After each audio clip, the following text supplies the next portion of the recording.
we're back with the first ever over-the-air episode of Kenyon's Meridian, and I'm here today with Jon Grubb. How you doing, John? I'm good. How are you, Kenyon? I'm good. It's been a good morning figuring out Google Meet in a rush because, like I usually am, I like to learn by trial of fire, you know? Yeah, I mean, are you really living it if you're not doing it any other way? Right, exactly. So you've lived in a few places. We were talking about yesterday. You grew up in North Carolina, Florida area. You said. Yeah, I've got like the childhood of an army brat, even though I wasn't. My dad was in the Navy, but way, way gone by the time I came around. My dad was a government contractor, which sounds really sexy. It wasn't. So he worked for a company through 1984, um, doing just basic maintenance on the family housing on military bases. Mhm. And so at the time when I was born, my dad was at Fort Bragg and doing work there. He starts his company in ooh, maybe it was closer to 86. I think it was 86. So he starts his company, leaves the company he's working for. They were called Emerald Maintenance. And then we left North Carolina in about 87, I believe. But he started, his own company doing that government contracting work. So we end up in Florida. He has a contract in Key West. I think it was one of his first. And then from there, I mean, he had contracts all over the country, literally from Key West to Fairbanks, Alaska. So much of my childhood was going on to military bases with my dad. My dad. It's funny. I posted on then Twitter. My dad ran a pretty successful company with a phone, a fax, and that was a novel item back then.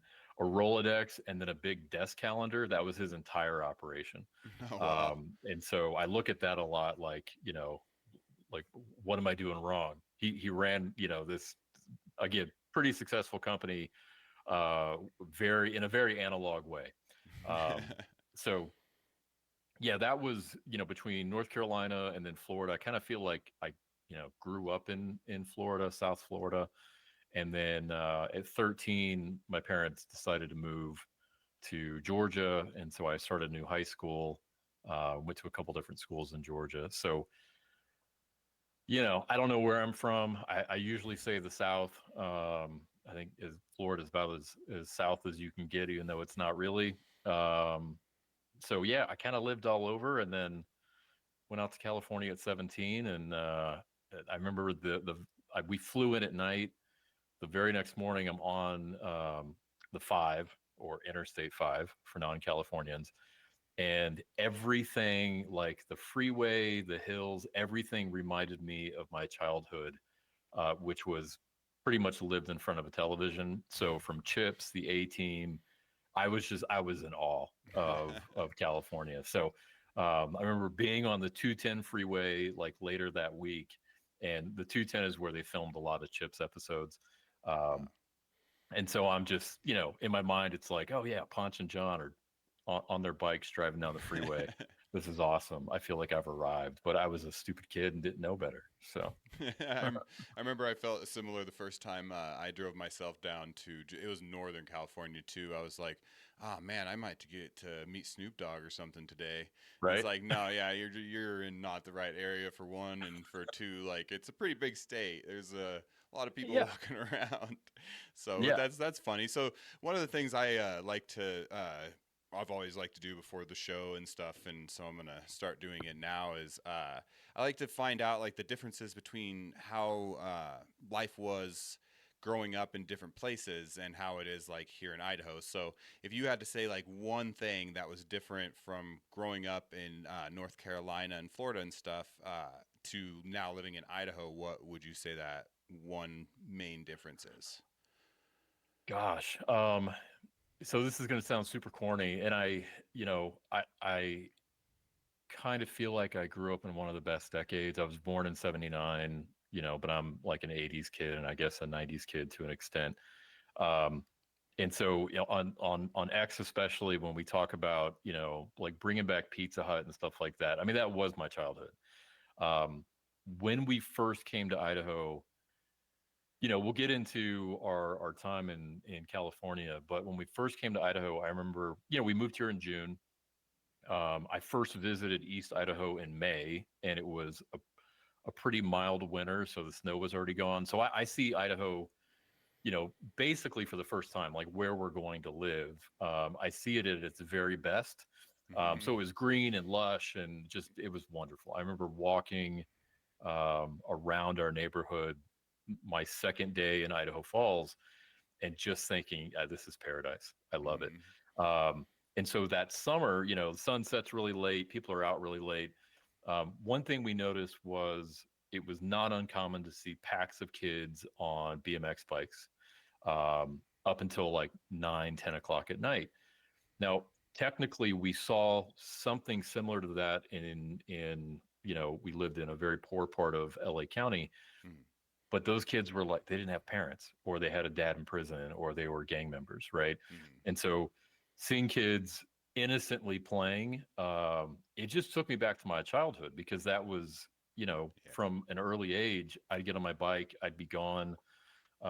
In Florida, it was, I'd bike several miles to the bait shop, get bait, come back, fish in my canal. I mean, that was many, many years of my life. So for me, it was almost like stepping back in time to, the fond memories I have of being a little kid in North Carolina, maybe a bigger kid in Florida. Um, so, initially, like those first couple of years, and I've got a funny story about how we thought the culture was, and I'll give you an example. I'll just go into the story. So we live on a cul-de-sac. I've got 5 kids. Our kids are obviously, most of our kids were pretty young when we moved here. And so we come from the Southern California mindset of you don't let your kids go play, right? I Yeah. joke a lot, like Idaho kids are feral. Um, we've got, kids in our neighborhood. They're out till, someone shouts out the front door, right? When we first moved here, we did not have that mindset. You could not do that where we used to live. So at the end of our cul-de-sac, there's a fire hydrant. And so my rule for my girls were you could not go past the fire hydrant, right? So we're there, I don't know, probably a year and a half. And they come home one day and they tell me they've met these 2 little boys that are about their age. And it turns out these boys live, I think it's a total of 6 houses away. Hmm. They live on, um, on a cross street on another intersection. Well, Gotcha. they also had a rule where they couldn't go past the fire hydrant. My girls have this rule, they can't go past the fire hydrant. And what do you know? One day they meet at the fire hydrant and they're like, oh, hey, do you want to play? So that was our mentality when we first moved here of, I remember my neighbors telling me, oh yeah, we don't lock our doors, and just thinking that was crazy. So some of it was when we first moved here was just almost like deprogramming ourselves and not being stupid. And I'm definitely a big proponent of being prepared and, you know, armed societies, a polite society, stuff like that. But I was definitely over the top, especially with my kids when we first moved here. That was the biggest eye opener to me, was just the culture. Yeah, I grew up in a tiny northern Idaho town. I mean, 100 people, and so Uh, I would disappear into the mountains and hills behind my house sometimes and be gone for hours, and so I didn't realize, that was special until I did start to go to, bigger cities and stuff in places like Georgia and Florida and, Colorado and stuff um and see the way that, children aren't outside playing even in their neighborhood and stuff. And so that was something that was weird to see, but it is awesome that here in Idaho, because like my kids all grew up like you said, feral. They would mm, be running around our neighborhood, and so it is cool that Idaho still can kind of be a pocket for being able to raise your kids, I guess, communally a little bit more, or communally active. yeah, just letting them be kids. Mm-hmm. Yeah. It's you, and you can't do that everywhere, especially where we came from. That was you couldn't. It was not an option if you wanted to keep your kids not only like physically safe, but just I mean, my oldest son when he was like 14, maybe 15, he wanted to bike up to the corner store, right? And so at some point, he gets up there, gets I don't know, he's getting a soda or candy or something, and he comes home and he's like, Dad, this group of guys kept asking me where I'm from, like what did they mean, right? And so, for most people, you go, "Hey, where are you from?" Well, that's not what it means. There, it was what gang. What gang is this skinny little white kid from? He's not from a gang, obviously. But they were intimidating him, and it was just for him. He hadn't seen it yet. Right. Um, so that was, yeah. You just didn't. I mean, I literally. I'll get in later to why we picked Idaho and why Eastern Idaho, but I built a wall around our house. I put up cameras. I was doing everything I could do to protect our home because we lived in such a bad area. So my kids grew up, my younger kids, their whole life was front yard that was walled in and backyard that was walled in. And that's no life. And that's really what was one of the things that convinced us we've got to get out of here. Yeah, that makes sense too. And so, backing up to right before then or whatever, your college years, you went to kind Mhm. of a unique place. What is that? Master's University or? Yeah. So I graduated early. My parents started me a year early, so I was always the youngest and smallest kid in every class. It's just how it worked out, and I'm pretty small to begin with. But um, so my parents' plan for me was to go off to the same Bible college that my older brother and sister went to. That really wasn't what I wanted to do. I discovered punk rock music at 15, and that sort of maybe changed my trajectory a little bit because my life at that point was music and shows and stuff like that. Yeah. But anyway, that was my parents' plan. I was a pretty dutiful, obedient um, son, at least outwardly. My heart wasn't at all. So their plan, yeah, you're going to go off to this Bible college like your brother and sister did. Um, and I apply and I get rejected. And the guy that rejected me was actually a former um, like fiance of my older sister. So he gets on the phone with me. He's explaining why they didn't accept whatever I wrote, like my statement of faith or whatever. Yeah. And so he said, you might fit in a little bit better at this school out in California. It's Dr. John MacArthur. He founded it. Try then. And so, I was like, all right, well, I'll do that. I applied, and within about a week, maybe a week and a half, I was on a plane going to master's Oh wow. college. Um, Now, having said all that, I didn't flunk out of my first year. I definitely flunked out of my second year, and I never went back. Ah. So I finished paying them off. I think the year we moved here, Oh but wow. I've got nothing. Like I was an electronic media major. My I've always kind of been, obsessed with music and film and TV. And so my plan was to, oh, you're moving to Hollywood, right? And you're going to go to school, and so you'll go to film school. And so they had a very very small program at the time, and I thought, oh yeah, I'm gonna get into the movie business. This is what I love. I completely wasted it. I wasted every moment I was there. I made friends closer to LA. The Master's College sits in a little town called Santa Clarita, um, and a great little bedroom community. But you're far enough away to where unless you go looking for trouble, you're not going to get into it. I tend to find trouble, and so I was literally most weekends sneaking out of the laundry room window. I'd park my truck off campus and I'd run through like the back hills behind the school, um, get my truck and then go to LA for the night or the weekend. And so Yeah, total waste of time and money. Got my student loans paid off, but I left because I met a girl, and shortly after we met, she mysteriously became pregnant. Obviously, I know why. And then I'm a sophomore in college. I am 18, and I'm going to be a dad by 19. And so I had, I kind of limited options.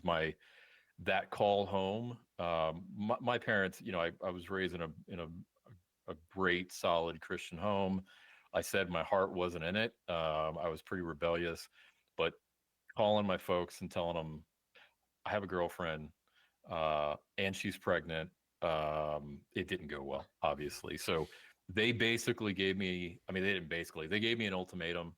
Um, Come home, like, leave this Jezebel woman, or, that's it. We're cutting you off. And so, I chose the cutoff path, and left school, moved in with my girlfriend's parents, got a job. I think we were there about 2 months, and then we got a crappy little apartment with a roommate in a town called Castaic. It's a truck stop, literally a truck stop. Um, and that was, my son was born November of 1999, and that became my life. Just trying to keep the lights on, keep food in our bellies, and a roof over our head. And really, I've been kind of doing that ever since. So I had to not only grow up quick, and I think my oldest son could tell you, um, I had a lot of shortcomings as a father, especially a young father. Um, but I certainly, despite some terrible decisions along the way, my goal was really I want to provide for my girlfriend at the time, and my kid. And we eventually married. My wife and I have been together ever since. And I said we have 5 kids, so um, we were meant to be together. Not obviously, you know, uh, not the way I should have done it, but gave me my oldest son, gave me my 4 other kids. They're awesome, Yeah. and yeah, Yeah, I mean that's sometimes we don't always do it the way we necessarily should have, but most of the time I find we accidentally do it the right way. And so maybe, yeah, or the um, way we're supposed to. Yeah, right, yeah, there you go, there you go, there you go. The way yeah. we're supposed to. And so yeah, I mean, but good on you. Like most guys out there, they don't even need an excuse to walk away from their kids. Sadly, statistically speaking, and so you had an excuse and you still refused. So honestly, good on you, Jon. And so I was also a young father, and so I can understand where you're saying being a young dad is. You're not the most impressive parent necessarily always, especially if you're a little bit wild, like it sounds like you might have Yeah. been and I was. And so it's hard to tame that beast and be a good dad sometimes. So good on you, man. I'm glad that you stuck around. So Well, I'm glad I did too. I don't, I certainly don't think. I literally I remember going. My parents needed an answer. This was the last week of school. I waited till the very last minute, like I do many things. And so I went to a park, um, just a couple miles away from the school, and sat on a bench, cried my eyes out. What am I going to do? I certainly love my parents, but I felt like I had an obligation, right? And I certainly was, I was head over heels in love with my girlfriend. Um, I learned that real love, it's a little different than what I thought it was, at 18. But um, I, had to make a decision, and I made it, and I figured, and I went back to my dorm room. This is going to sound super bougie. I don't know. Um, I had like a gas credit card, and I had an expenses credit card from my dad. I was silver spoon, up until that point. And so I remember I went back to my dorm room. I cut them up, and it was kind of like cutting the umbilical cord, because I was one of those, the youngest and a sick kid growing up, and so I was coddled and babied, and frankly, it's what I needed. I can't say that I don't want to take any credit for the good things that came out of the situation, only for my terrible decisions. But it was what I needed. And frankly, I think, you know, the Lord knew I needed something that drastic. And it was going to be many, many years before, you know, I was still a knucklehead for years. Um, but it was certainly the start of something, to mature me and make me into the man I am today, and the father I am today, etc. So Yeah, real change isn't fast. That's what I've learned every time I've held myself to an expectation where, like, all right, yeah, well, I have this thing I don't like, and so I'm going to change it immediately right now. I've failed every single time without exception, and so it's small steps. And obviously, yeah, you've gotten there. You've managed to raise 5 kids, and in a world where divorce is as common as McDonald's is on corners, it's you have not yeah, gotten one, and so I mean that's triumphant in my mind. So and especially because you kind of had a early diagnosis of Crohn's, right?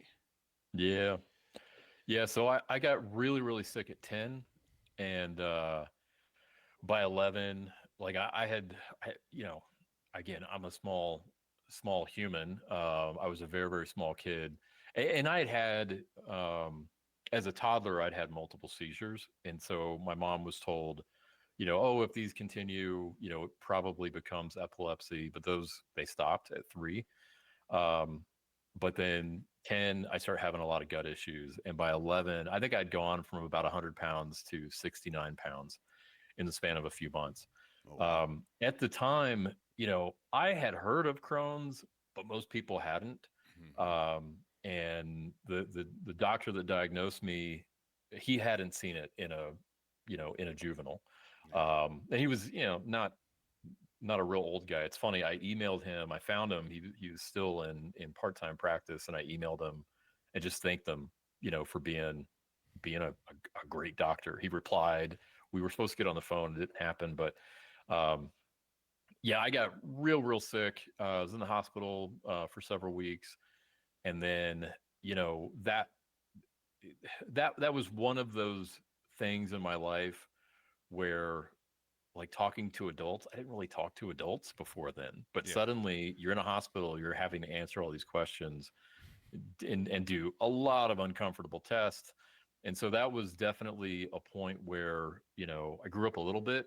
And I was sick again at 15, had a major surgery at 16. Oh wow. My teen years, what kept me from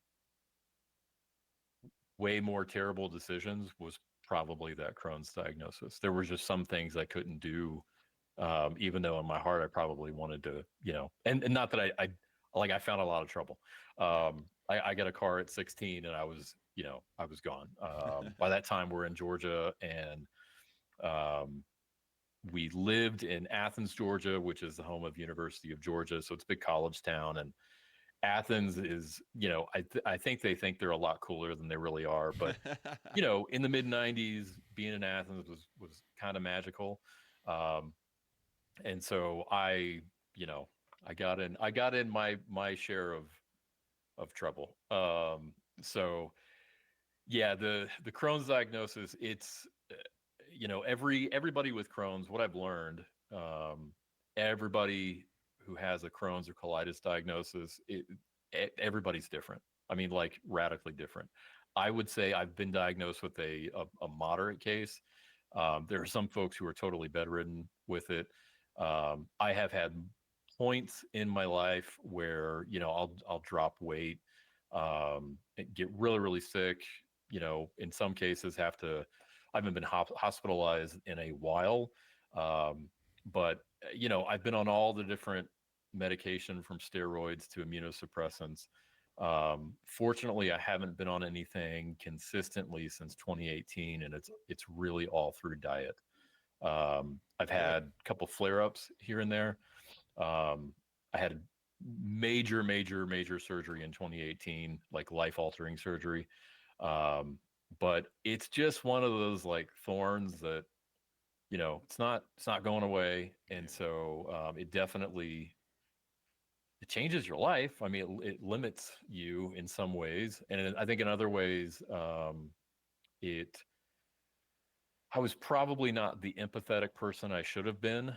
And being someone who's regularly pretty sick, I'm pretty empathetic when others are suffering. So, and I think suffering is, I think we were born to suffer. I'd prefer not to suffer in this way, but this is the way I'm designed to suffer, apparently.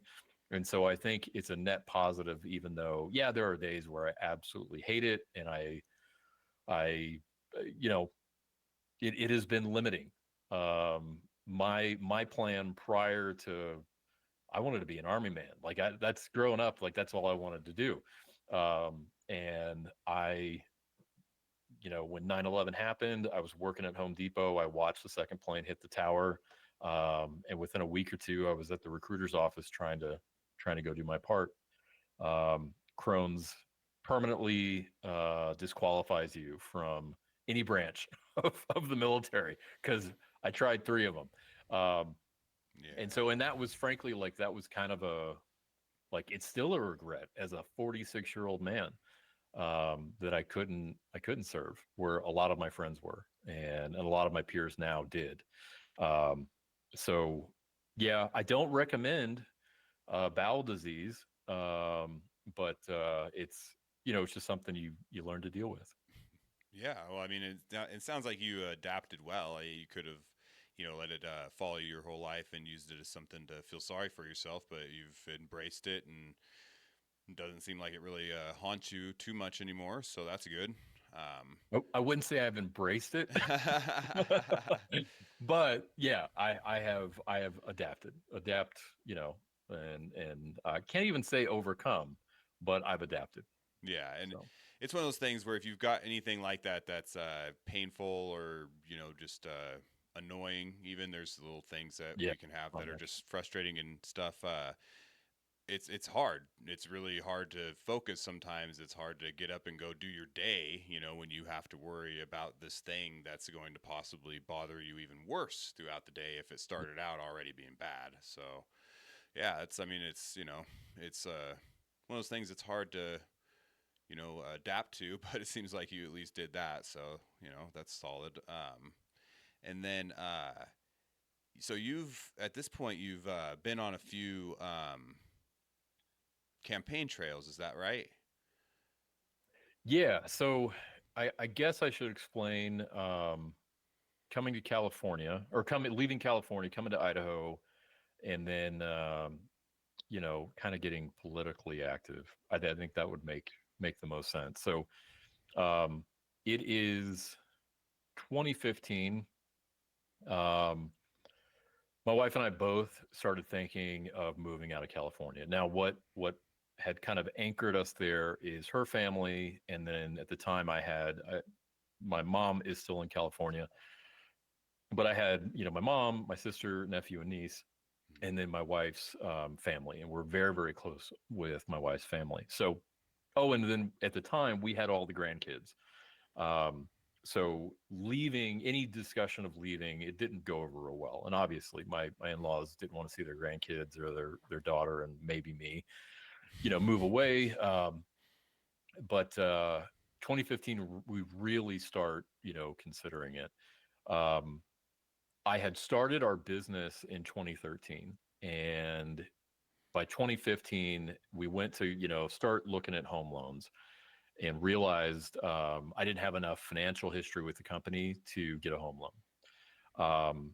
In that period of exploration, Idaho came up. It came up because in my early 30s, we got an attorney and wrote a living will and trust. And it was my dad had passed away in '06, and so kind of mortality and having Crohn's, that's always been on my mind, Right. since like my 20s. And so I decided, okay, we had a little bit of money. We're going to go get this will and trust done up. Simultaneously, my wife was dealing with the estate from her great uncle. Long story, but basically, her great uncle is murdered. He leaves. He lives in the house where his parents lived. My wife was partially raised by those grandparents. She was very, very close to them. But he was kind of a recluse. He dies, and the house, what little money he had, is literally the county's trying to take it. So my wife is going back and forth trying to do this on behalf of our family, and so that was kind of a light bulb moment for us of, hey, we need to figure out what happens to our stuff. We don't want our kids dealing with this. Yeah, makes sense. So we get an attorney. Turns out he is from Orange County, California, and had bought an Eagle. And so he won't shut up about how great Idaho is. Every time we meet with him, it's just, and he's back and forth, flying in and out. His oldest son's a pilot, so he flies back and forth from Southern California. He's kind of like a part-time attorney at this point in life, and he's just going on and on and on about how great Idaho is. So 2015, we get this thought in our head: we probably need to get out of here. Our neighborhood was not getting any better. We lived so at that time, we had bought a house in 2010 in the town of Palmdale. If you're familiar with legendary rap artist Afro Man, he sings about Palmdale, and it's frankly a really good oral history of Palmdale and the Antelope Valley at large.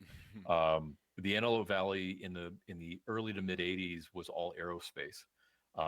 Lockheed, Northrop, Boeing, Skunk Works, they all moved from the valley up to the high desert because there's something like 330 clear days out of the year. And so all of their test aircraft, that's where they wanted to fly them. So mid 80s, Palmdale, Lancaster, like paradise. You could get a huge house on an acre or two. And then all of that changed in the next 20 years. When we first moved there, in the very late, I guess actually it was probably 2000, it was nothing but gangs and drugs and crime and prostitution. It was just awful. That sucks. It was one of the cheapest places to live in LA County, and so that's where the poors went, us included. That was the only place we could afford. Yeah. So Palmdale, Lancaster, just getting really, really bad. Do listen to Afro Man's song Palmdale. It's actually pretty funny.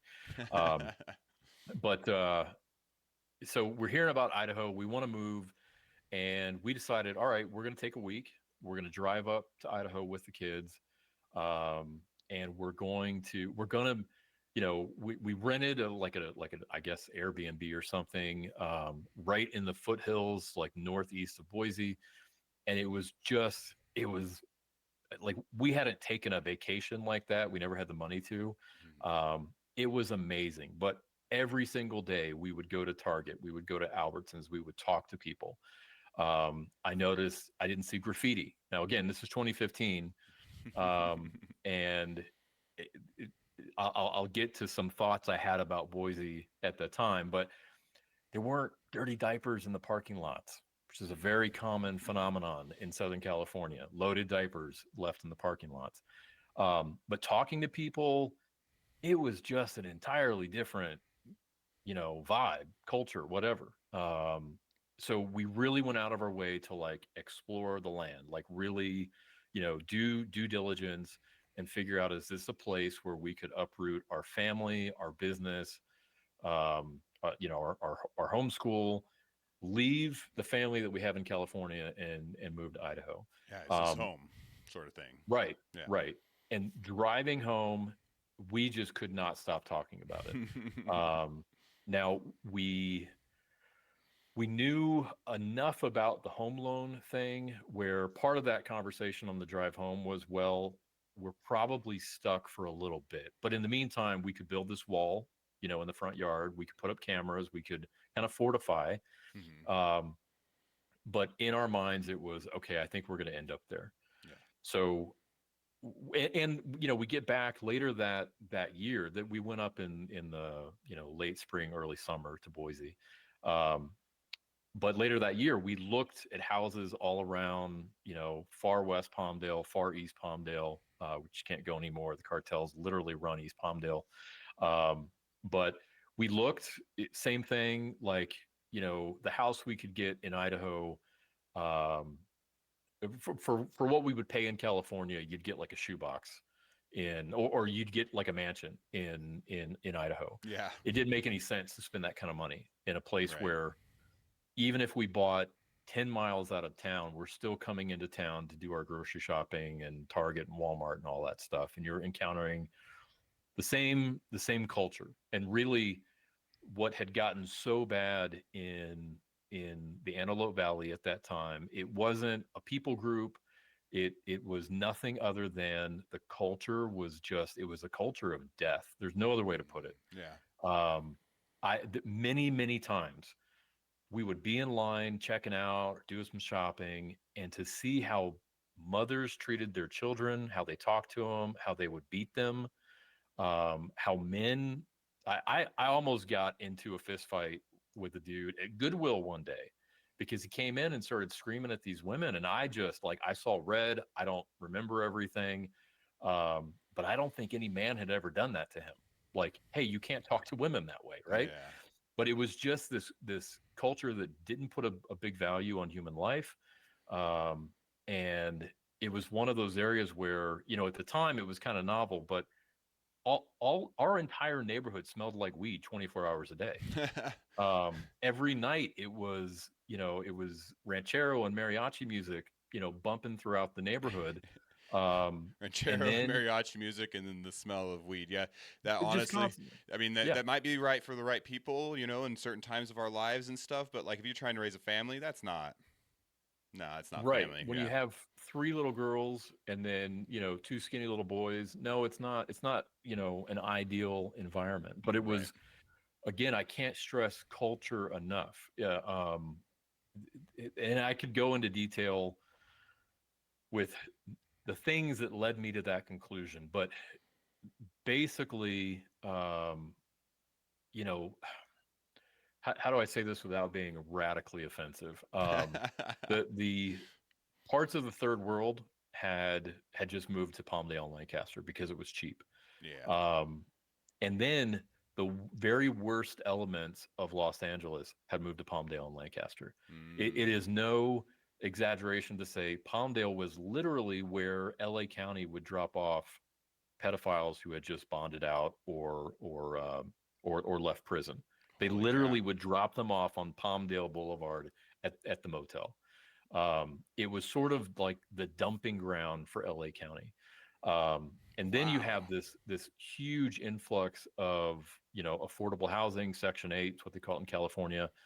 And then you have these almost overnight these condominiums with thousands of doors, like thousands of units go up, and you've got this entirely new group of folks moving in, and it's just ripe for drugs, crime, prostitution, murder, you name it, right? Yeah, it sounds like the So ingredients for a very spicy mixing pot. yeah, so I'll fast forward a year later. So we we look around Palmdale, Lancaster, realize we're not just going to move houses. That's not going to solve the problem. We want to get out of the state. Um, but again, we're locked in with this home loan issue. We can't get the home loan. Um, we get to 2016. I told you I built the wall, put up cameras, ran Cat 5 through our ceiling and everything, and had a pretty good setup, had a pretty fortified home. And there had been a home invasion across the street. There had been car accidents, stuff stolen. There had been all sorts of stuff on our street. But generally speaking, we were pretty safe. Um, 2016, I think it's May, maybe it's late April. Um, we eat dinner, and my wife and I decide we've got to run to the grocery store. And so our kids are in the front room and they're watching TV. Our oldest is 13, 14 at this time. Um, and there is two cars come flying down our street, and they get into a shootout in front of our house, and they're just trading shots back and forth while my kids are 60, 70 feet away watching TV. Holy cow. My wife and I are not home, right? We locked the door, locked the security door, locked the gate, had the cameras on. We, did everything to run to the store, pick up Hmm. something, probably diapers, and then run back. So we get home, and what few neighbors we knew, most of the neighbors on our street we didn't really talk to. Sometimes it was the language issue, or it's just kind of the Southern California mentality of maybe wave, but you really don't know your neighbors. We had we had spoken to a couple. So by the time we get home, neighbors are running out, and they're just everybody's losing their mind. Um, I happen to be the only one with cameras pointed at the street. I captured all angles of this thing. Gotcha. So I call the cops, and I'm Yep. like, "Hey, this just happened. I, neighbors catty corner to us were in their front yard gardening. Like, you can see them in the video. I still have the video. You can see them gardening as these it's a high-speed chase and a shootout, literally. So I call the police, tell them what happened. Um, I was the only one that reported it. And I said, "Hey, I've got video of this whole thing." And so they send out a squad car. It's two sheriff's deputies. We were part of LA County Sheriff's Department, and I had the DVR in our master bedroom, and I had to transfer a bunch of different I don't know how many gigs onto a thumb drive. That process took an hour. Mhm. And so for an hour, I've got these two deputies standing in my bedroom, and we're just talking. And so I asked them, I started, I was kind of like, a little Shooken put up off or that this happened, a little shooken up. yeah. But I'm asking them questions, and so we talked about on a scale, our town, Palmdale, where is it in the most dangerous cities? And they're like, "Oh, this is it." Like, you watch the movies from the 90s, like Ladera Heights, Compton, Watts. They're like, those places is like Mayberry compared to Palmdale and Lancaster. Um, and I asked these deputies, "Do you live here?" And they're like, "Of course we don't live here." They had to drive an hour into work every day Yeah. because they didn't want to live where they, police. It was too dangerous. Yeah. So I just started getting a lot of information from these two deputies. And that was that was the catalyst that drove me to my father-in-law. I like 2 nights later, we went down for dinner, and I said, I think this is it. We've got to go. I don't know how, but we've got to get out of here." Yeah. And he said something to the effect of, "If there's not a for sale sign in your yard by the end of the week, we're gonna have problems." Yeah. Because now that wall I put up, those fancy cameras I put up, they don't stop bullets. Mm. And now it's his 5 grandkids and his daughter on the line. And so radical action had to take place. Yeah. So we're in May 2016. Um, we put our house on the market, had a great realtor, Oscar Duarte from Remax. If you're in Southern California, you want to get out, talk to Oscar. We've worked with realtors before. This guy's like a magician. Um, he tells us what we should price it at. He just kind of laid out the whole plan for us. Yeah. If I remember correctly, maybe some of my dates are wrong, but if I remember correctly, the house went on the market on a Thursday. Um, Sunday, we had showings Thursday night, Friday, Saturday. Sunday, we have another showing. We come home from church. We're sitting in the park down the street from the house. And my wife and I I remember it was raining and the kids were all buck wild in the back of the van. And she said, "I Googled safest cities in Idaho, and this town called Idaho Falls came up." She's like, "What do you think about that?" I'm like, "I don't know where it is. I don't know what it's like. I've never heard of it." And I said, "But look, if you like it, the kids are fine. I'm fine. So why don't we fly you up, um, you know, this week and scout it out? Maybe hook up with a realtor. Yeah. Tell us what you think." And so she was on a plane the next day. We had, I can't remember how many offers. We had multiple offers by Monday. So house goes on the market Thursday. Monday we have multiple offers. My wife's already in Idaho Falls.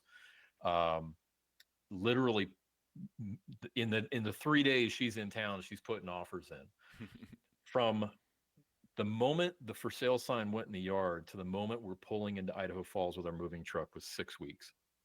So I had never visited Eastern Idaho until I flew up here for the home inspection. And so when I talk about we got here at the end of May and it was beautiful and lush and green, Yep. that's the first time I saw East Idaho. Um, so that was kind of the, the radical thing. And it just a thousand other things happened. I remember being on the call with our realtor in Idaho, our uh, the guy that wrote the loan, right, and then our realtor here. And I said, look, guys, I'm gonna paint a dream scenario for you. This is if I could write a script, this is how I want it to go. I want the house in California to sell. I want escrow to get funded. Escrow had a ton of requirements. We had to pay off the one car loan we had.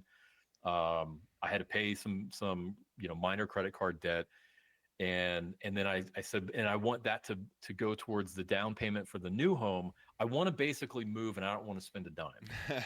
And they all laughed and like, oh, that's hysterical. That's exactly what happened. Like we showed up on I think it was a Friday to Idaho Falls real late. Saturday morning, I go over, I get the keys, and I get a check for the difference of our our California home sale price. And it was the most streamlined. Like, again, I couldn't have scripted it any more perfectly. Everything just fell into place. And then for the next like year and a half, things like that would happen, where if I ever doubted, should we have moved here? Like, did we make a mistake? Like, it was wild. It was, I mean, from the people that would just randomly knock on our door. We sold a washer and dryer that first month to a couple that I'm still very close with. They go to our church. We sit on an advisory board together of an organization. Like, it's just all this wild stuff. Literally, the reason my son ended up in the job he did in the Marine Corps was because of a random knock on the door from an Army recruiter, like 2 weeks after we moved in. Oh, wow. That recruiter became a good friend of mine, good friend of my son's, got us to the right recruiter at the Marine Corps office, which set my son off, on his journey, all Right. because of a random knock on the door one day. So the fact that we were in Idaho, I knew we were supposed to be here. Um, like, again, I probably should like write some of this stuff down, like all these wild, crazy, random things that happened. But I was totally convinced this is where we're supposed to be, right? Yeah. But then, I had moments. I started a digital advertising company in 2013. Um, I had been in digital advertising in a way prior to that, but that whole experience was very, very eye-opening. Just the the way companies like Google and Facebook track, record our data and sell us, as a product. That had been very. I was, my eyes were open to that, how that stuff worked. My wife for years thought she was married to some, lunatic conspiracy theorist, because I would see things. I would see how kind of the sausage is made when it comes to digital advertising and marketing. Yeah. And so that was kind of like a red pill moment. Um, then we get to Idaho, I kind of, like everybody else, just thought super conservative place. Um, and then I started recognizing things. I mentioned that 2015 trip to Boise. I told my wife, I think they're 10 years away from being Portland. Like, I'm just seeing things that are kind of like red flags of what Portland was when we had visited 10 years prior. Um, and there was just a couple things in Boise that I saw that were, like downtown, that I thought, I feel like they're kind of losing. I don't think it's quite the bastion of conservatism that it may have been in the past, right? So I start seeing these same things in Idaho Falls. I get to know, not know personally necessarily, but I just start following local politics a little bit more. Um, Idaho Falls was going through a ton of growth at that time. Mm. It still is. But I just saw some things that, I had always kind of considered myself a conservative. I had a total falling out with politics. Um, that was during the McCain campaign. I got real disillusioned with the whole process, but I start noticing things, and then, wouldn't you know, COVID hits. Um, and our city council, oh goodness, so they had obviously closed meetings to the public. but you could go online and watch their meetings. Mhm. I also have a neighbor who is on the city council, and so I'm watching, what they're doing, Mhm. um, and I was alarmed by a lot. There is a specific, I've saved it to a hard drive. There was a specific meeting in July of 2020, and it's two city council members talking to our police chief, and they're saying we want to have the authority to arrest folks for gatherings of 10 or more people, which would mean my church, which would mean every LDS ward, which would mean family gatherings. Like, it was crazy. And the way they were talking about it, um, it was just wild. Like, well, of course we're going to criminalize this. The police chief, to his credit, pushed back and said, no, we're not going to enforce that. And then our mayor, who's still our mayor, um, she was answering the question about like what her responsibility is. And she gave this long, again, I've saved it on a hard drive, gave this long answer about how she's to, her responsibility first and foremost is to protect the citizens of Idaho Falls. And like the way she described it, it sounded like she's Batman. And it's like, no, you have two responsibilities: uphold the Constitution of the United States and uphold the Constitution of the state of Idaho. That's it. That's where your responsibility ends, right there. You're not a nanny. You're not Batman. But this is, a product of most of the people within our local government are lifelong public employees. By that I mean educators, Mhm. firefighters, etc. Right. Most of them, right now, I can think of one exception. They've never been self-employed. They never started a business. They've never, they've always been paid by tax dollars, right? Mhm. And so I got super frustrated through that whole process. And then I realized that three of those city council members were running for reelection. This is the fall of 2020. Ah. So I know a couple of things. I know, I built a company. We've been around going on 11 years, 12 years. Um, and we're really good at a couple of things when it comes to digital advertising and marketing. Mhm. So I thought, okay, I've got a couple skills. I've got a very, very small team. Um, I don't know anybody. I really don't, other than my neighbors, some friends I've made, our church. We don't really know anybody. But I thought, well, what's the harm in just like cold calling these candidates? Yeah. And sure enough, there's three city council candidates. So I started with one. His name's Rob Thompson. Um, and I got his, I don't know how I looked him up. Maybe Facebook. He did an interview with like a local radio station or something, and so I just cold called him and said, "You don't know me from Adam. Um, Look, I know who you're running against. I would like to see them lose. I'd like to see you win. Um, and here are the few things that I could do. Can't do it all. I know the things I'm not good at, but I could probably help you in this way." Well, he then connects me with a second candidate who's running to unseat the city councilman. I connect with her, um, tell her the same thing, couple things I can do, and then I get connected with a third candidate who didn't get back to me until 2 weeks prior to the election. But by golly, we were able to do, like manage their Facebook and Instagram presence, Mhm. create both digital marketing pieces and physical print marketing pieces for them. I did whatever I could do. Helped with strategy and stuff like that, and really had no idea what I was doing. And Trial all by three of those, fire. right, and all three of those candidates lost. So um, one came close-ish, but they all lost. Um, and I would say I still I bump into them occasionally, and we're still super friendly. I've got for one of them, I've got her yard sign still in my garage. Every time I work out, her yard signs are stacked up in the corner. Anyway, um, but that exposed me to other folks, both with the Bonneville County Republican Party, a legislator or two. I got to know Barbara Ehart, Representative Barbara Ehart from District 33A, Mhm. as a result of that experience. And I left it kind of like, well, that was a total waste of, I don't know, a month and a half, 2 months. Um, and my biggest complaint was, why is this so hard? Like Right. all around the country in 2020 and 2021, regular people were running for city council and school boards and county commissioner's office.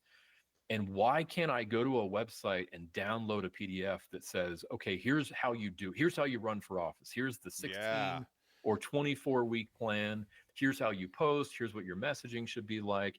Like no one has crowdsourced. How do you run for local office Yeah. if you're a conservative, right?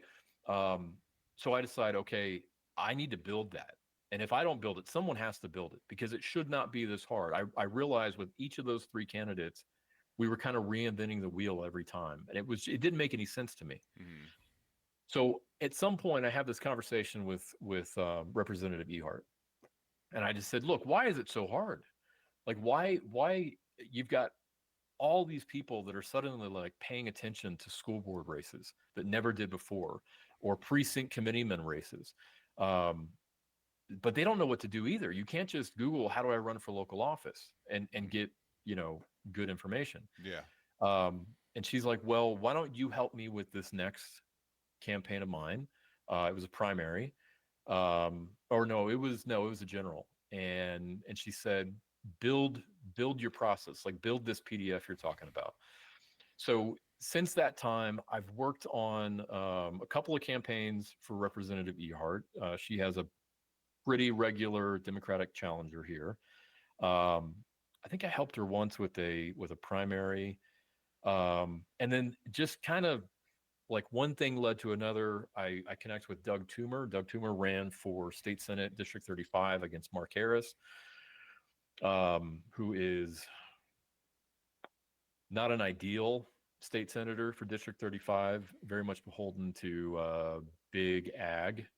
Um, and Doug Toomer, in kind of on the flip side, spent a lifetime, 44 years at Idaho National Laboratory, um, and quit because he was a whistleblower and got politically active during COVID. Started a group called Stand Up for Idaho, which is basically like a pub minus the alcohol where people just get together once a week and talk. And they bring in speakers. I mean, it's literally like that's how I look at it.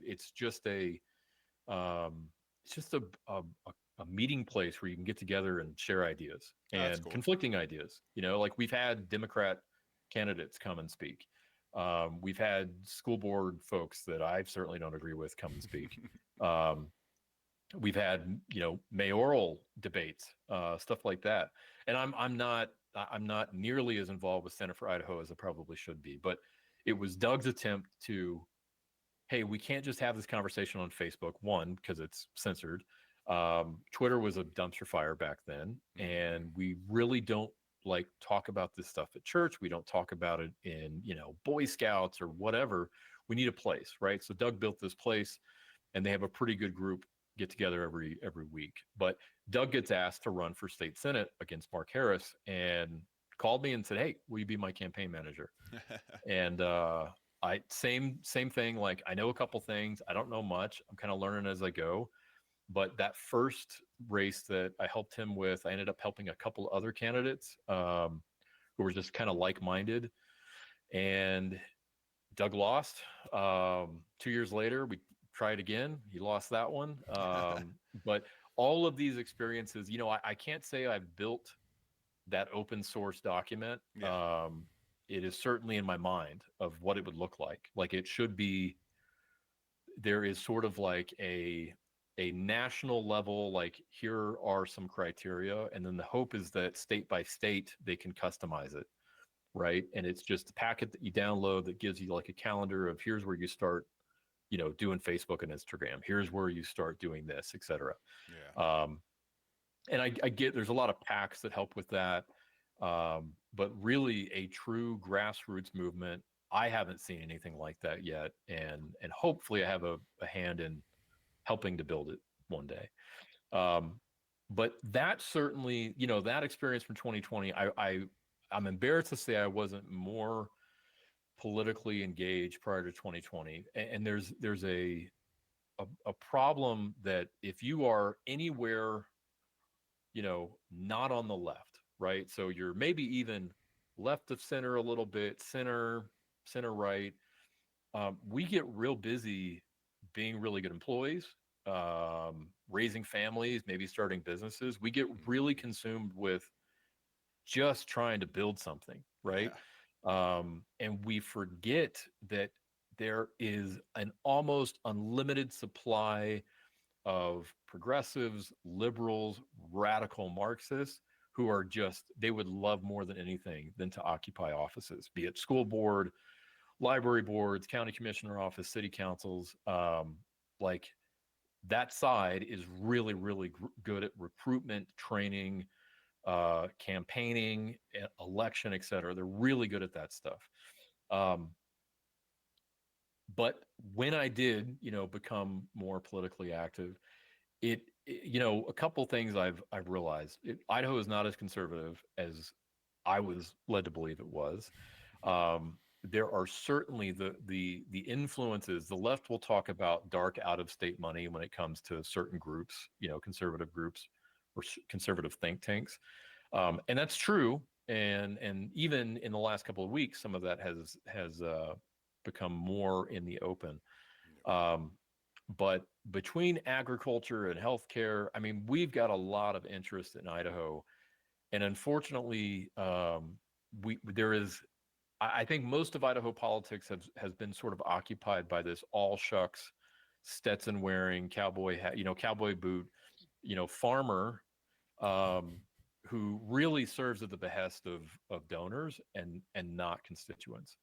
I know like farming and ag, it's a space I don't like. I know a couple farmers and I talk to them a lot. I shoot on their land and stuff.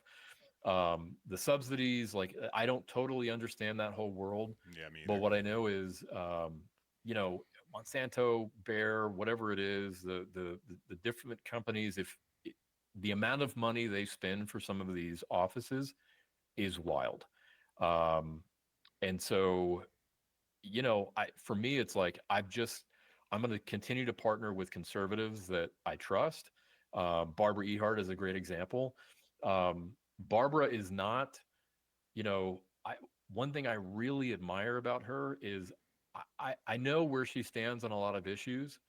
Um, Man, she is a diplomat. Like she is a skilled diplomat when it comes to our state legislature. She Good. will work with people that I wouldn't work with. um, like, frankly, the very first time I met our governor, I had to sort of like shimmy around him at an event because he was blocking the way. And it was wild to me first that we had in a little crappy hotel here in town. It was the Republican Roadshow, and there was Governor Little, there was Lieutenant Governor Bedke, there was, you know, most of the executive branch, a lot of legislatures. It was wild that you can just have conversations with these people, but most of them I didn't want anything to do with. Like I don't like being in the same room with some of these people. Um, I think that I think a lot of what they portray is a facade. I'm diametrically opposed on a couple issues, and I just generally I don't really like politicians. But for me, it's someone like Representative Ehart. Man, I mean, she'll just if she has this obviously women's sports is a huge issue for her. Just yesterday, that resolution was passed to recognize Boise State University, and their willingness to stand down when their girls were about to play against a grown man. um, and so Ehart had put forward this, let's just recognize them, because they literally gave up a title, or at least a title shot, because they realized we don't want to play against a grown man who's calling himself a woman. So she gets on a trajectory, and there's not much stopping her, and she can really work the folks that I would call moderates, or maybe even folks on the left. She can work with them, and I couldn't do that. That's why I never want to be in politics.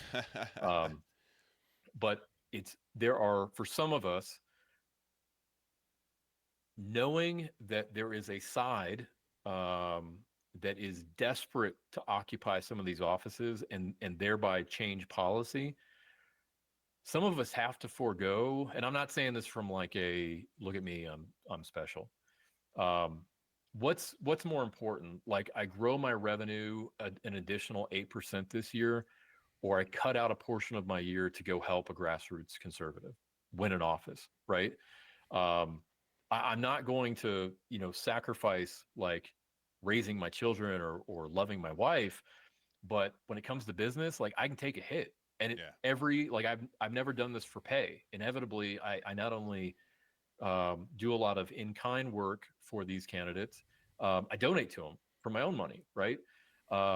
So that for me, because the stuff I do today, the candidates I support today, the legislation that I fight against or support today, Hmm. that's going to impact my married son who's here with his wife and his children one day, my kids who probably will stick around, my in-laws who retired here. That's going to have a direct impact on them, whether or not I'm here anymore, right? Right. So I look at it as I've got to, okay, I could make more money this year, but if 5 years from now there is a policy or Idaho has created a culture like the one I escaped, does the money matter at that point? Probably not. So that's, I try to rightly divide my time and I probably don't. And I'm kind of a political junkie when it comes to X, but Yeah. that's what I at least try to do is I'm making an investment. Everything I do, whether it's a stupid post on Twitter or I'm supporting a candidate, running a campaign, just doing, some pro bono stuff. I'm really thinking, what impact could this have? What could we prevent 5 to 10 years from now? Frankly, Idaho, and I get like, rural Idaho probably didn't see COVID the way the towns did. And Idaho Falls may not seem like a big town, but it's a pretty progressive town. And if we wouldn't have been complacent, let's say 8 years ago in Idaho Falls with who we were putting on the city council, we were putting in county commissioner seats, and then who were being appointed to health districts, if we had paid more attention, COVID for Idaho Falls and Eastern Idaho in general would have looked totally different. But we didn't do that. We Yeah. just thought, oh well, they go to my church or board, or they're Republican. It's Eastern Idaho, right? They wouldn't try to criminalize gatherings of 10 or more. They wouldn't require masks. Of course not. Why would they? It's Idaho. But they did. They did all those things, or they Yeah. tried to. Yeah. It was interesting to see how it fluctuated and changed from the initial stay home order and then to the very end of it, how some states, embraced the, rules and regulations, and some decided, nah, we're not even gonna Yeah. have anything to do with it. And so we embraced it, my girlfriend and I, the stay home order for that first 2 weeks. We And then decided, you yeah, just called it after that. yeah, we ended up taking advantage of the cheap gas, and hotels were like $5 a night in some places because nobody was traveling. So we traveled to about 15 states during COVID and That's stuff. awesome. Yeah, yeah, we were in Vegas on Christmas Eve to New Year's Eve, and so it was interesting. It was a very, very, very, very fun and adventurous time for us. Ryan Spoon, when he was on, he called me. He's like, "So you're what they call a super spreader," and I'm like, "Yeah, I guess so. I guess I am." That's But awesome. we never got sick. We didn't get sick until I didn't get, and tested negative for it even then, right? Everybody else in my house tested positive, but we all got sick, and that was just like 9 months ago. Was the first time I Oh, really really? That got was the any. first time. Yeah. Oh my gosh. I think we've had it 3 times at least. I never tested. My wife would go buy those crappy tests, from the drugstore. The first time we got it, it sucked. Like it actually sucked. Yeah. And this is coming from somebody who, like, I know chronic disease and I've had shingles as an adult. Shingles, by the way, shingles is the worst possible thing you can experience. I've heard. Um, yeah, it is miserable. It is like you've been thrown down a flight of concrete stairs like over Oof. and over and over again. But we got it. We lost, taste, and that sucked. Um, and then I'm sure we got it again, and it was not bad any other time. It was just, oh, it's a cold. Yeah. Well, that sucks. Yeah, and what's funny is, so during like the height of COVID, we had been fostering for a year. Mm. Um, we were like, what most impacted me during COVID was having to go to court and wear a mask. Yeah. Um, Going to doctor's offices and wearing masks because the little girl we were fostering had severe medical needs. Um, Otherwise, like I never wore one in Albertsons. I never wore one in Walmart. I came to my office every day. I'm the only one here. Like we lived our life. Yeah. We Even we it, carried him around just in case someone threw a fit, started yeah, crying at us that we were, murderers or something, I mean, like my girlfriend wasn't with me, of course, but she was at the store and yeah, she was standing in line and this guy was like, "Put your mask on, princess." right. Oh, I wish I was there. Oh yeah, same thing happened to my wife and mother-in-law. It's never when there's a man around. Mm-mm. If it's woman alone, that inevitably that boomer lefty will Yeah. decide you need to know what my inner thoughts are right now. It's wild. Was there a point where you got mad and like actually rebelled against a mask order or something? Yeah, so it was I tried wearing them for a little while at first, but I just like I don't know, man. They just felt stupid. Like everything I've done in my life, like I did construction for roughly about 20 years solid, and physical labor in construction, logging into construction, one thing or another. And we had to wear masks a lot. Mhm. And even construction, like it didn't matter if we were working with dirt, it didn't matter if we were working with glass insulation, it didn't matter. Those masks were not perfect. They were not Right. You stopping it. still, yeah, you end up with the soot around your nostrils and around the edges. Yeah, Yep. I did it too. Exactly. And so that's where my thing was like, you know, this might help other people if I'm sick, but if I'm sick, I'm going to just quarantine at home and be sick like I would any other Right. time I'm sick. Yeah. And so like you said though, COVID was bad. It was bad. It did suck. Admittedly, my fever spiked pretty high and I felt like dog crap, but like way before COVID was a thing, I remember I got the flu, like stomach virus, like 2 or 3 Mhm. times in my life where I literally like spent like a good 36 hours in my shower because like I couldn't even Yeah. engage the idea of getting out of that shower and going and trying to live life where there wasn't water constantly on me because I was so sick. Like it was Yeah. horrid, you And know. you can't trust a sneeze when No. that happens. Yeah. Right. No. Right. Right. Yeah. So, yeah. Sorry, I think I got off track there a little, maybe, but yeah. So COVID, yeah. The people, city councils, you thought that they would, vote for, people to be, free and make their own decisions, and Yeah. people were not. And then, We all yeah, kind of turns woke up to out that, politics a little then. So. yeah, I hope a lot. I hope we woke up a lot. What was infuriating about, this was summer. You had the Governor Brad Little. Um, he wouldn't make a statewide decision. Yeah. So he deferred to these health districts. The cities and counties wouldn't make decisions. They deferred up to the health district. Well, who's the health district? Well, it's a bunch of appointees. I can't speak for any other health district in the state, but our health district had one person with any kind of medical background, and she was an esthetician. She was a cosmetologist. She did like permanent eyebrows. This was the person making all of the public health decisions for our health district. That fits so well for like the It's way things perfect. go It sometimes. absolutely 100%. Um, I became like that summer and that fall. It was the most like living back in California that I remembered, where I couldn't go to the store without my blood pressure being up, ready to fight somebody. I did reach that point um, where it was like, I will never for the rest of my life wear a mask, Yeah. because it wasn't about, here's the conclusion I came to. This is a lie. Um, uh, Fauci has admitted that the masks, first the 6 feet totally made up. Masks were to really just build compliance for the vaccine that would come later.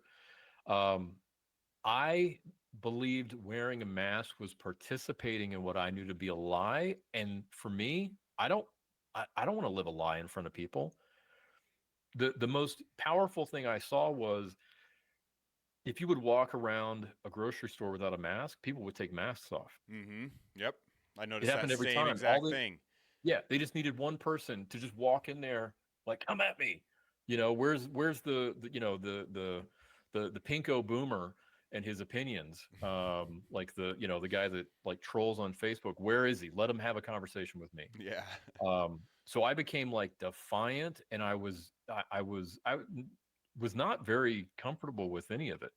Mm. Um, Going out in public in October, excuse me, our wedding anniversary. We'd had, COVID, a lot of stuff happened in 2020 outside of COVID. It was honestly the least of our concerns. But my wife and I are trying to go to our anniversary dinner. Um, and it was a hard year. And so we're kind of licking our wounds and didn't really want to go out, but it's what you do on your anniversary. So we end up at a seafood place right by the river, and we walk in, and of course, like most restaurants, the entire front of the house is controlled by a 16-year-old girl. So, I see a box of masks on her podium, and then we tell her to, and the table we're going to be sitting at is 8 feet from where I'm standing.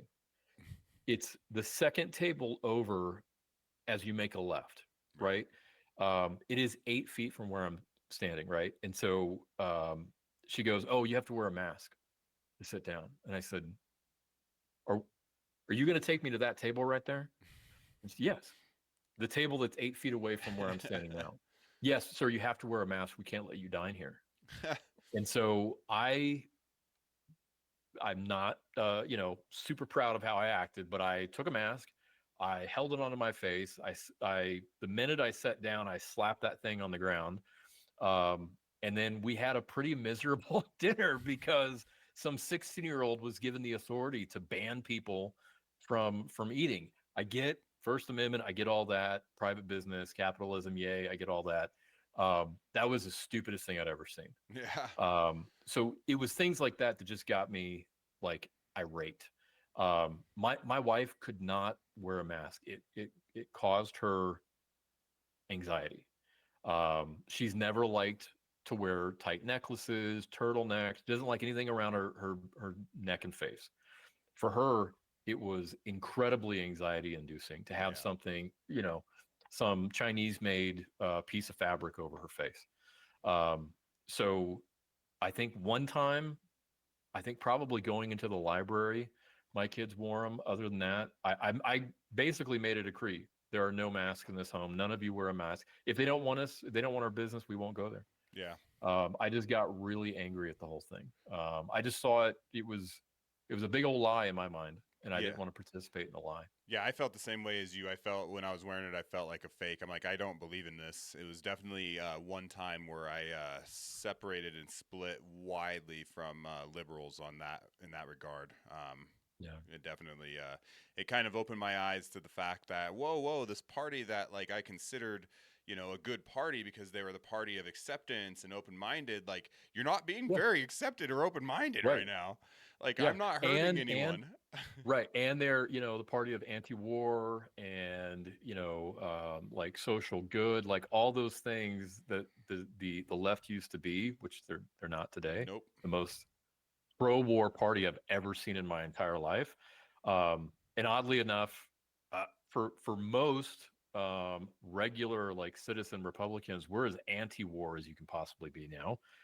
Can't say that for our politicians. Lindsey Graham is like demonic in his absolute obsession with war and death. Um, and so a lot of those war hawks, like they're disgusting, absolutely Yeah. disgusting human beings, like vile. But yeah, that party or that school of thinking, boy, they just embraced it, and it was like it became almost like a sacrament. And so if I wasn't wearing a mask, I was defiling their temple. Like that's what it felt like, with some people. Yeah. And that was just crazy to me. Like going back to like those red pills I got when I started working with, Google products and, generally speaking, online advertising. Yeah. Um, it was just like, I just like literally, okay. So when COVID hit, I was in South Carolina. I was I'm in Charleston doing an event for my industry in a organization I co-founded. So we got there Sunday. We were supposed to start Wednesday. We were told Sunday night, like we were at this, I can't remember the name of the resort, but this beautiful resort in Charleston. And we had rented out like their big conference center.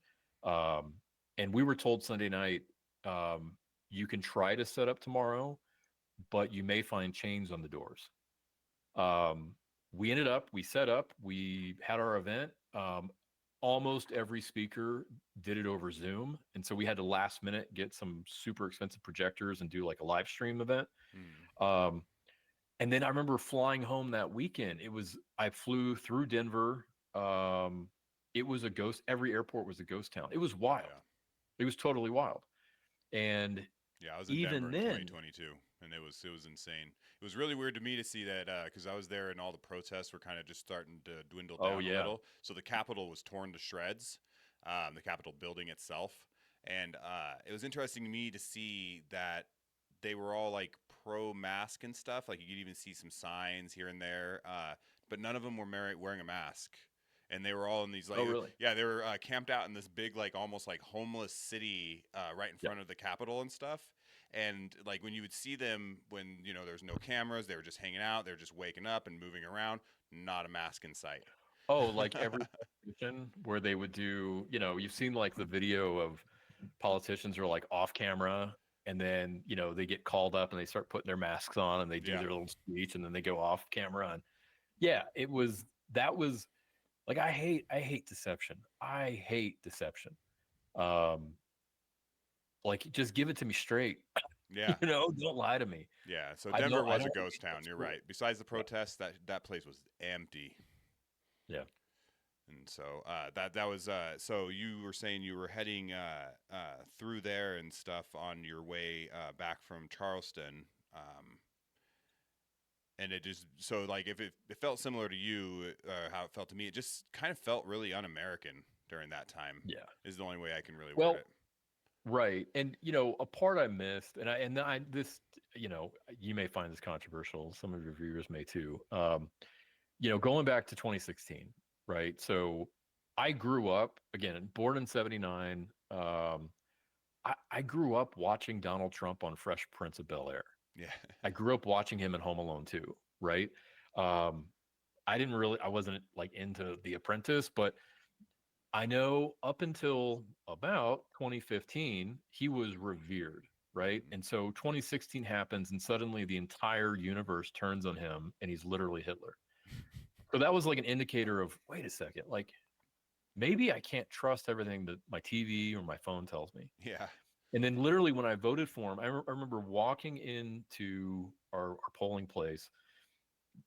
I voted for Trump in 2016 for the sole reason of I wasn't voting for Clinton. I don't believe in not voting. And my son was going into the Marine Corps. So one of these two people were going to end up being his commander in chief.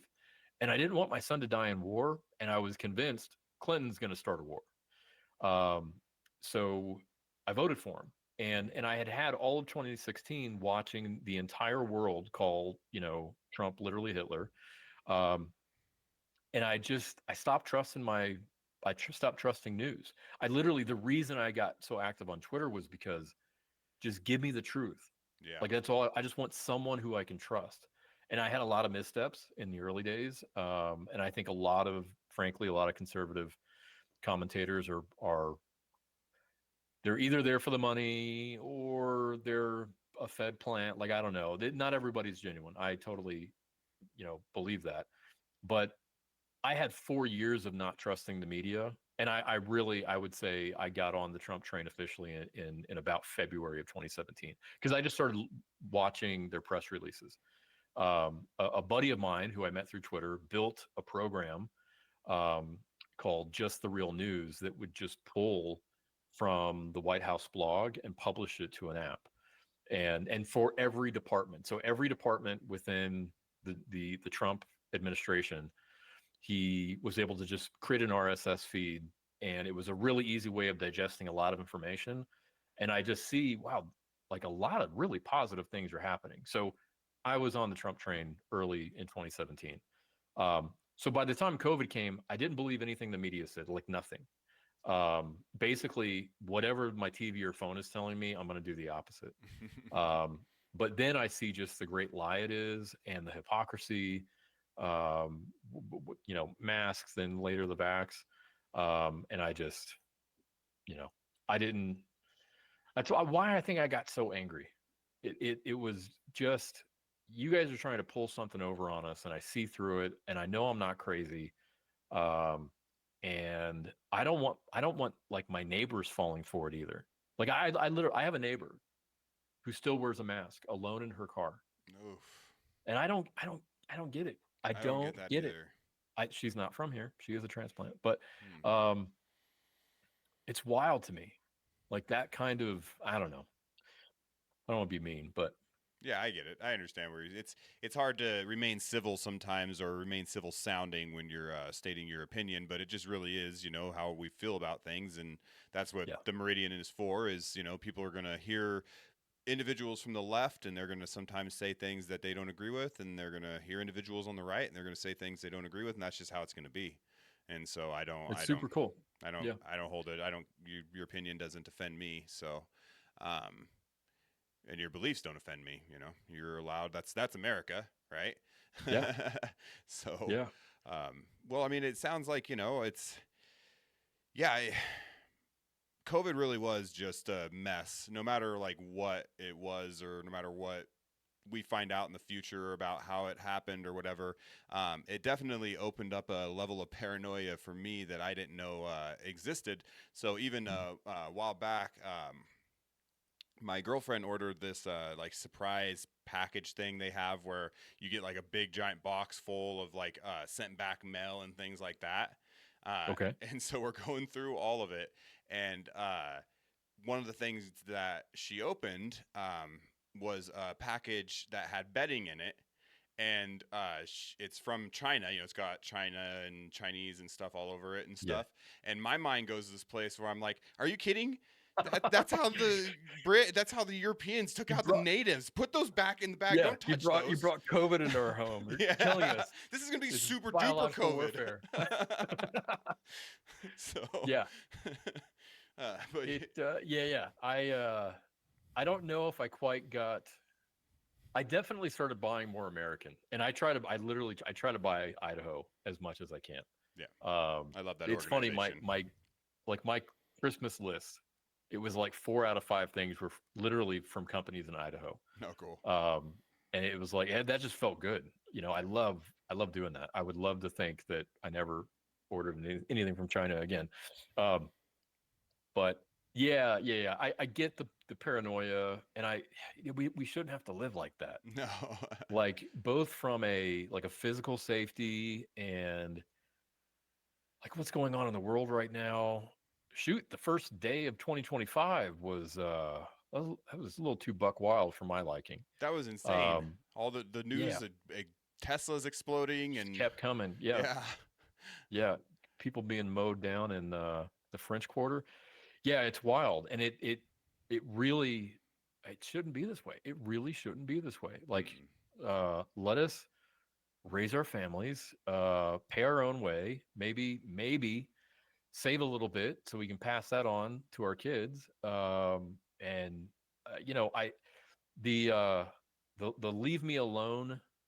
I thought for years that I was a libertarian, and I'm not. I've realized I'm not in any way, shape, or form a libertarian, because a libertarian, put 100 libertarians in the same room, you get about 110 different ideas of how to do things.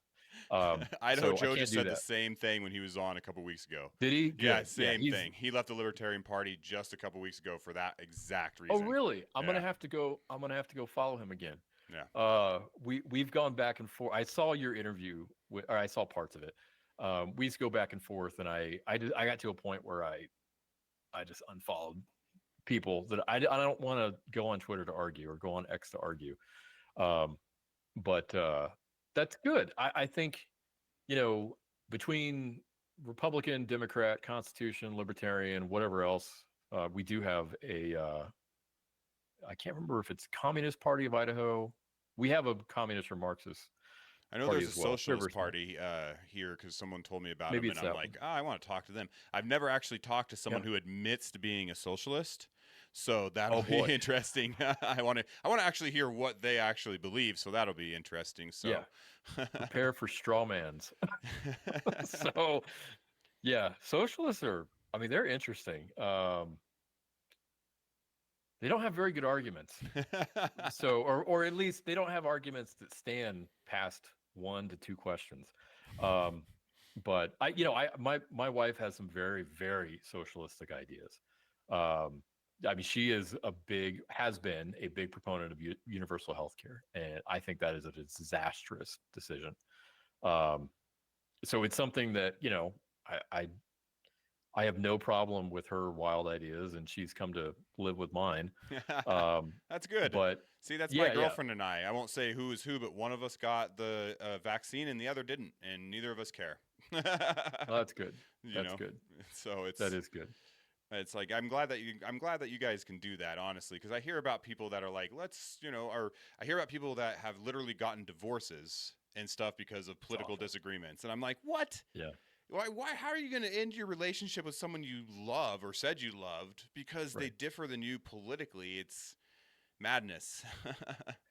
It's really it says way more about the state of man, like you and I, manhood in the US and in the West right now. And probably some about feminine culture as well, that something like that would would cause a marriage. It obviously wasn't just, you know, oh, you voted for Trump, you're actually a Nazi, I'm going to leave you. It wasn't just that. I think for some couples, they look for any little thing Yeah, to leave their spouse over, because commitments and oaths don't mean anything anymore in 2025, and it's a shame. It really is. yeah. Um, so for better or for worse, in sickness and in health, like my wife and I took that seriously. She's been with me through the worst and the sickest and the poorest, absolutely the poorest. Yeah. And I've done the same with her, and we've made it work. And she's pretty conservative these days. So, but she came from a Southern California home. I mean, obviously, that's where we met. Um, where they had different ideas. My father-in-law especially has I think changed his mind on a couple things. They were happy. They left California in 2021. They started building their home here, and they had planned to retire in Ventura on the beach in Yeah. California. That was their plan their entire lives, and they just got so sick of California. And their daughter is still there. Their son-in-law, who's an LA County Sheriff's deputy, is still there. They have a grandchild there, and they desperately want them to leave. He's in my brother-in-law is in law enforcement in 2025 in Southern California. Like that's a sketchy place to be. No thanks. Yeah, I'll pass. He's a braver man than I in that regard. yeah, yeah. Same. I couldn't do it. So Well, you probably have a yeah, position up here in law enforcement if you decided to make the transition. I'm sure I've met plenty of cops in my time that are from California. So yeah. met them from all over. Honestly, I met a cop from New York one time. Um, Oh, that's cool. yeah, I know like off the top of my head, half a dozen from California. yeah. I've Yeah. known a few. I've known a few also. Where I grew up, it was all good old Idaho boys and stuff. So, um, and I don't see a difference. A good cop is a good cop. A bad cop is Yeah. a bad cop. Doesn't really matter. So, Yeah, regardless of their accent or where they're from. hmm Yeah, and the bad ones, yeah, there are definitely some bad ones. I've run into a few. I've known a few, um, but yeah, the good ones they're great, and I would love to see him up here. He's talked to Bonneville County, the county we live in. I think he would he's shown some interest in our local city police. He's shown some interest in Idaho National Laboratory, which is a huge employer here in the East. My son works there. Um, so I'd love to see him out of there just for his own, like his safety. My sister-in-law, who I love that family. I have known them. I've known my sister-in-law since she was 7, and then I've known her husband since he was 13 or 14. Oh wow. Yeah. So you've watched So them literally grow up yeah, and stuff. like literally grow up. Yeah. Yeah. Yeah, So that's cool. Yeah, get it and get some peace and quiet. That was my thing. Like when I was in South Florida, especially, this is where I really noticed it was the freeway never stopped even remotely. Like 24/7, 365. yeah, It was a constant just like a giant snake of red lights. Yeah.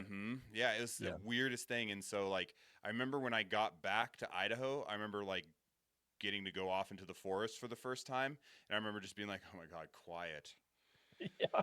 Oh, gee. Sanctuary. Yeah. Right. That's I what part of southern Florida were you in?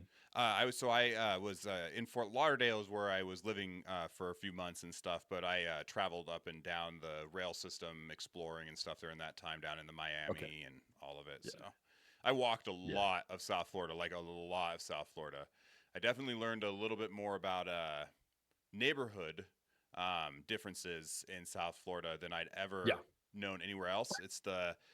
I've seen it in other places a little bit too, but in Florida it's predominant. So you'll have like a you know $30 million Mhm. house, and With a yacht in the canal yep, behind them. Yeah. yep, Yeah. and then it's fenced on the other side because the other side is like a trailer ghetto Slums. trash Yeah. area. Yeah, exactly. And I'm like, Yeah. well, Yeah. no wonder they're mad. You guys keep putting them right next to the millionaires. They have to go to work every day and not be able to hardly afford their Right. bills while they're like, there's a $30 million yacht right there.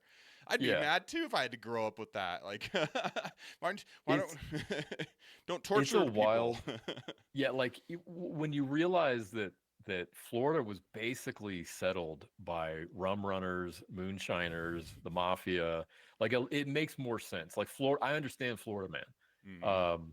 We moved to Fort Lauderdale. We lived right off Federal Highway, and then before I guess 91. So the year I was diagnosed with Crohn's, we moved right next to the beach in a really swanky place. Um, Gated community, so there were no like gypsy tents next door. Yeah. Um, but yeah, it's my brother and sister graduated from high school in Fort Lauderdale. I've been back a couple times. I is not how I remember. I spent one night going on Google Street View and like mapping from my old house. I'd go over the intercoastal, go to the bait shop, maybe swing by the beach, come back again several miles, and I was like 9, 10 years old. Yeah. But just to get fresh bait so I could fish all day, because that's what I did for several years, Yeah. fish saltwater. Um, yeah, and there are things that kind of remind me of growing up there in the 80s. I still have like literally friends I knew as a child still live there, have businesses there, etc. Um, and then I've got my brother lives in Lakeland, so Central Florida. My sister lives in I guess they call it the Big Bend of Florida, like the armpit of Florida. Yeah. So I still have some connections there. Never want to go back. I hate humidity first, but I don't miss like I don't like the city anymore. I mean, Idaho Falls is frankly too big. I get very uh upset at my 6-minute commute because I hate traffic. Like it literally, and I used to drive 500 miles per week going from Palmdale to Van Nuys back and forth. I did that for years and years and years, 500 miles a week. And now I get upset over 6 minutes. If it turns into like 7.5, I'm like, oh, everybody's moving from California here. So I get very, very upset. But, and frankly, I wish we would have bought like 15 miles out of town. Yeah, But my wife, yeah, my little town had literally 2 stop signs in the entire that's town. beautiful. I love it. Oh, there was no, and most people didn't even really stop for him unless someone else was nearby at all. Yeah, yeah. And so Or it you see was, that one cop on his brake. Yeah, exactly. So it's not really a an environment that fosters patience with traffic jams. So Yeah. I am the one out of me and my girlfriend who, when we travel, I'm the one that drives in the big cities because they don't, scare me. I'm like I'll merge Yeah. right into them. South Florida's the thing for that because if you don't drive like you're an insane person and you're willing to kill Yeah. everyone around you, you won't get anywhere.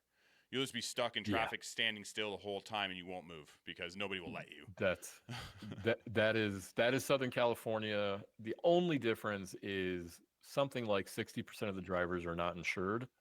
I got in 4 accidents in 10 months. All four Wow. were not my fault. Um, I mean, and in I think three, at least two of the situations, not only was it no insurance, like one, I get rear-ended. This young Hispanic girl gets out. No, I'm sorry. Yeah, the young Hispanic girl gets out and she's like, I'm so sorry. Like, we're looking at the damage. And there was nothing.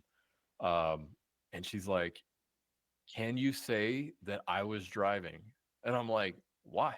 And she's like, my mom was driving. She's doesn't have a license. We don't have insurance. She's not here legally. Like, it was all the whole Oh thing. goodness. And I'm like, please don't worry about it. Like, there's no damage. I'm not telling my insurance company. We just let it go. Another one, a guy is claimed to be on too much cold medicine because he fell asleep and rear-ended me. Same thing, no insurance. So it's yeah, I get it, and I don't. I get it's not a level of anxiety when I go into the city. It's like game face. Like I turn it on, and I don't like that. I don't like being that person. I had to go to Berkeley, California last year for a business thing, and I hated every single minute. Like, my skin started crawling the minute I crossed the California border from Nevada. And I was not at peace until I crossed back into Nevada like 3 days later. Um, so I'm just a like old curmudgeon, in these days, and I don't mind it. But it's another reason why I just absolutely love this state. I can go 3-4 minutes up into the hills and not see anybody, Mhm. for the entirety I'm there. And then it's just the people. It's like, people make eye contact usually. COVID really, really changed that. Where people said hello, they held doors, they made eye contact. You could have a conversation at a checkout line. Like, I love all those things. Um, I'm a door but holder. I It's one of my. what's that? I'm a door holder. I like to Good. hold doors. I've gotten yelled at it for it 2 times Who in my cares? life. Yeah, yeah. No, I don't. I Who don't care. cares? That's what I tell them too. I'm like, I'm still gonna hold it. Go through. Yeah, exactly. Exactly. Yeah, we went to get ice cream, plug for Reed's Dairy, the best dairy in Idaho. Oh yeah, for We were sure. getting Reed's ice is the cream, best. Yeah. yeah. The other night, 2 nights ago, and so we get back in our car, and we're watching the front door, and so we're watching people come and go, picking up, milk and ice cream. And there wasn't a single instance of a man not holding the door for the next person. And I'm just sitting there eating my delicious strawberry ice cream, because that's all I eat at Reed's, and had bought my gallon and a half of raw milk, and I'm just watching it, and I'm like, man, yeah, this place is still good. Yeah. Like, that wouldn't happen in a lot of places right now. So it's good to see. It's good to see that the culture here is still strong, and I think there has been, over the last maybe 2 years or so, kind of this desire for a renaissance when it comes to just being a good neighbor, being a good human being, a good father, man, husband, all those things. Um, and I hope we see that continue to develop. No, me too. Um, yeah, Well, as long as we keep getting people that are as polite and as you are, then it should continue to stay that way in Idaho. So I'm glad to have that, and on part of other Idahoans and stuff. Welcome to the state, Jon, and I yeah, I think appreciate that. probably wrap it up at this point. We're going on Okay. an hour and 40 minutes, I think, or Yeah, so. yeah, Good. It was a good conversation. yeah, Honestly, man, it you're was. good to talk with. So I appreciate you coming on. I really do. Well, same. I wish your channel, the most success. I hope you continue to do this. It's a very, very cool opportunity. I saw your like 7 minute, like, why am I doing this video? And that's super cool. Like, Yeah. it's just, it's needed. More dialogue is needed, not less. We Yeah. need more speech, Thank right? you, John. So yeah, I like what you're doing. And I hope when you have a campaign the next time you're working on someone's, I hope you come back on and tell me all about your candidate. I will, if yes, if I do another campaign, I would love to do that. Yeah, I like talking about the people I support because it's coming at, frankly, personal costs, both income and time and energy and sometimes reputation, and so I only devote that time, energy, resources to people I actually believe in. Yep. Because I don't do it for money. There's no money in it for me. Yeah. So yeah, I'd love to. I'd love to, and I hope more people, maybe you can get some folks onto the channel who have run for office or who have done this before. We need more people running for office, not fewer. Yeah. So the machine, on both sides, is pretty good at recruitment, campaigning, etc. The school boards look different today because moms got pissed off a couple of years ago and decided, I'm gonna run for school board. I don't like what's happening in my child's school. So I hope you get those folks on, and maybe you can help build this. Hey, if you ever want to run for office, here's how you do it, right? Go to this website and download this thing, and this is going to answer a lot of your questions. Yeah, I would love So to, because it really is there's so much about our government that it's strangely, almost suspiciously quiet in regard to yeah. how some things work. Oh yeah. Isn't that interesting? Very interesting. All right, well, Yeah. all right, John, well, have a good day, and thank you for coming on. All right. You too, man. Thank you.